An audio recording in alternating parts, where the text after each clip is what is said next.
আর শরীরটা অস্বাভাবিকভাবে ছটফট করতে লাগলো। এক মুহূর্তে সবকিছু থমকে গেল। ঘরের কোণে শুয়ে থাকা আমাদের প্রিয় কুকুরটা হঠাৎ কেঁপে উঠল। চোখ দুটো স্থির, যেন সে আমাদের থেকে দূরে কোথাও হারিয়ে যাচ্ছে। ঘরের সবাই ভয়ে জমে গেল। কেউ কাঁদছে, কেউ তার নাম ধরে ডাকছে, ওঠ, প্লিজ ওঠ, আমাদের ছেড়ে যেও না। সে কিছুই শুনতে পাচ্ছে না। একটা নিরীহ প্রাণীর নীরব যুদ্ধ। কয়েকটা ভয়ঙ্কর সেকেন্ড, যেগুলো মনে হচ্ছিল একটা যুগ। তারপর ধীরে ধীরে কাঁপুনি কমে এলো, একটু স্বাভাবিক হলো।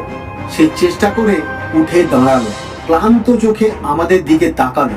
ঠিক তখনই বুঝলাম, ভালোবাসা কখনো হেরে যায় না।